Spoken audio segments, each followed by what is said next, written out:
Salut!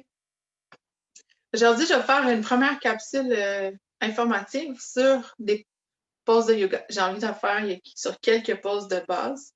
On va commencer par Adho Mukha Svanasana ou Adho Mukha, son petit nom, ou le chien tête en bas.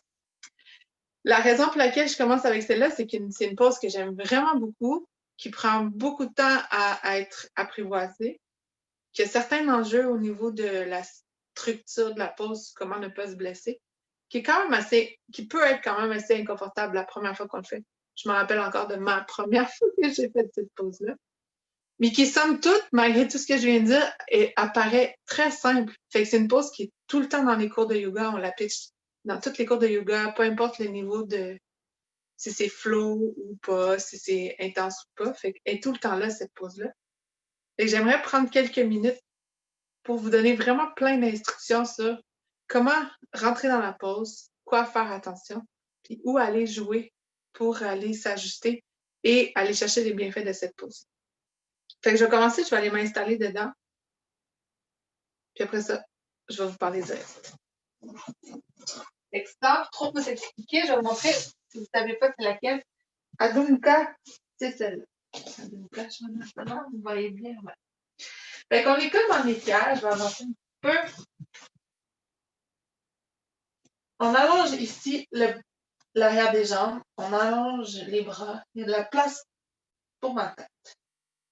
Si je reproduis cette pose-là debout, c'est un peu cette pose-là où est-ce que je suis vraiment à 90 degrés en équerre. Fait que c'est une pose qui se pratiquerait. Je vais vous montrer mes fesses au mur. Pour aller rentrer dans la pose, la première chose, c'est mesurer la distance qu'il y a entre nos pieds et nos mains, parce que ça va avoir un impact sur toute la structure après du corps, toute la structure de la pose, nos fondations. Et qu'on place nos pieds, on s'assoit sur nos talons, les genoux largeur du tapis, puis on va marcher avec les mains. Fais le faire avec moi en même temps. Les mains loin au sol, ouvre les doigts. Puis là, quand on vient ouvrir les aisselles, on éloigne les épaules, fait que les épaules restent collées dans le dos. Il y a de la place pour la tête. On presse dans les doigts, soulève les fesses, on tourne les orteils, puis on allonge les hanches au ciel. Puis c'est le talon qui se dirige vers le ciel. On presse dans les mains, on presse dans les mains pour aller porter les fesses loin derrière. Puis on respire. La première fois qu'on fait cette pose-là, on sent vraiment peut-être surexposé, les fesses comme ça, loin vers le ciel, on ne peut pas se cacher. Sauf qu'une fois qu'on a passé par-dessus ça, qu'on est confortable, c'est vraiment une pose qui est de repos, malgré l'intensité que ça peut demander au niveau des bras. C'est une pose de repos, de retour au calme dans l'effort. Une pause où on peut retrouver notre souffle. C'est pour ça qu'on la trouve beaucoup dans les enchaînements de flow. Maintenant, on prend une pause, Adho Mukha, on vient se grounder, s'enraciner dans notre corps, mais s'allonger. Ça crée plein de place pour respirer. Moi, c'est une de mes pauses préférées. Tu peux voir. J'en ai plein des pauses préférées. Fait que c'est ça, on s'enracine, on respire, on reprend notre calme, on reprend notre souffle, tout en bâtissant la force. Tu sais, on dit que si on veut pouvoir faire des équilibres sur les mains, en intégrité, en respectant le rythme de progression de notre corps, il faudrait être capable, mettons, on m'a déjà dit, ma prof de yoga m'a déjà dit, il faudrait être capable de tenir Adho Mukha 4 minutes sans déposer les genoux. Quand on est capable de tenir Adho Mukha 4 minutes sans déposer les genoux, on a la force nécessaire dans les bras, dans les jambes, dans le tronc pour monter sur l'équilibre sur les mains. Alors, les enjeux avec cette pose-là, c'est deux. Fait que là, on se place toujours, on prend le temps de se mesurer, on monte, puis on monte. Souvent, les premières fois, on va se retrouver comme en genre de planche. On n'est pas en planche, on n'est pas en Adho Mukha, on est entre les deux, parce que peut-être qu'il manque de la souplesse, de la flexibilité dans l'arrière des jambes. Peut-être qu'il manque de la flexibilité et de la force au niveau des épaules pour aller faire ce mouvement-là où est-ce qu'on va porter du poids dans les talons, dans les jambes, pour que ça devienne une pose de jambes, où est-ce que mes coudes ne sont pas barrés, mes creux de coude se regardent, je presse dans les doigts. Puis il y a de la place, vous voyez, pour ma tête. Mon regard peut aller entre les deux orteils et je respire. On prend une pause, on se dépose. En tout temps, quand on fait des pauses Adho Mukha, si la pause est tenue trop longtemps pour vous, vous pouvez déplacer, rouler les poignets, ouvrir les mains. L'autre enjeu pour celles qui sont en hyper-extension, on prend une pause, c'est d'être en banane. Moi, je l'étais avant, j'ai désappris, mais c'est d'être tellement hyper laxe que d'avoir l'impression qu'il faut aller loin, loin, loin, loin, dans le plus loin possible. Puis là, on se retrouve comme en banane. Ouch! Si vous êtes hyper laxe, ça ne devrait pas faire mal d'aller aussi loin.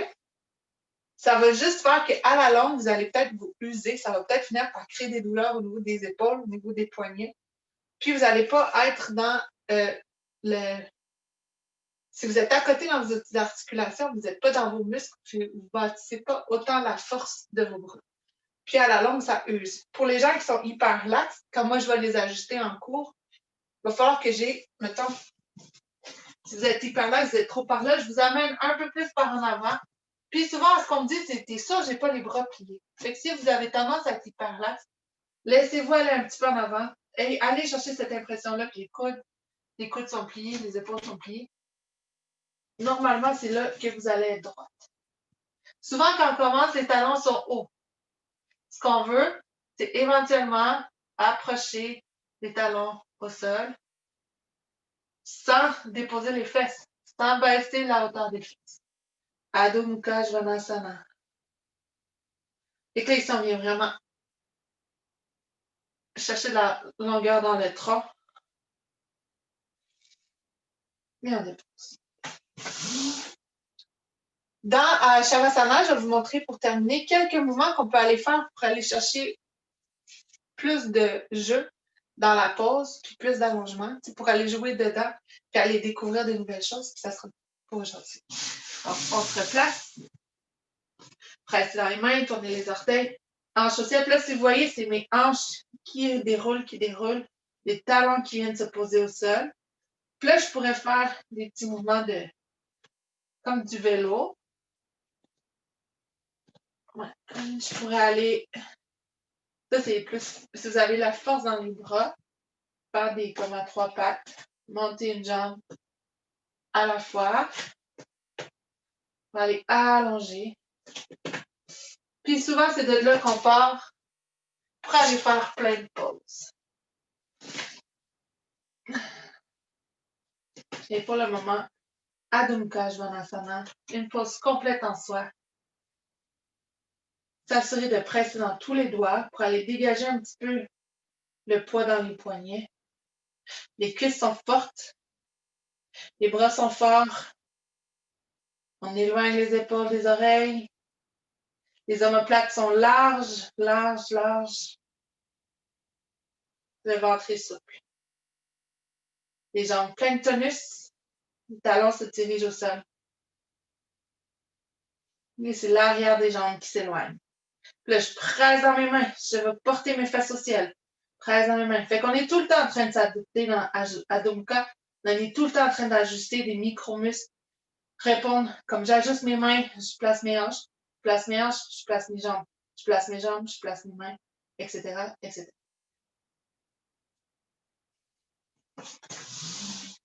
Ah. Alors voilà. Pour Adho Mukha, si vous avez des questions, écrivez-moi. Puis dites-moi si vous aimez des capsules comme ça, puis si vous avez des pauses que vous aimeriez que je décortique pour vous. Que vous suiviez des cours avec moi ou pas, ça va me faire plaisir. Salut!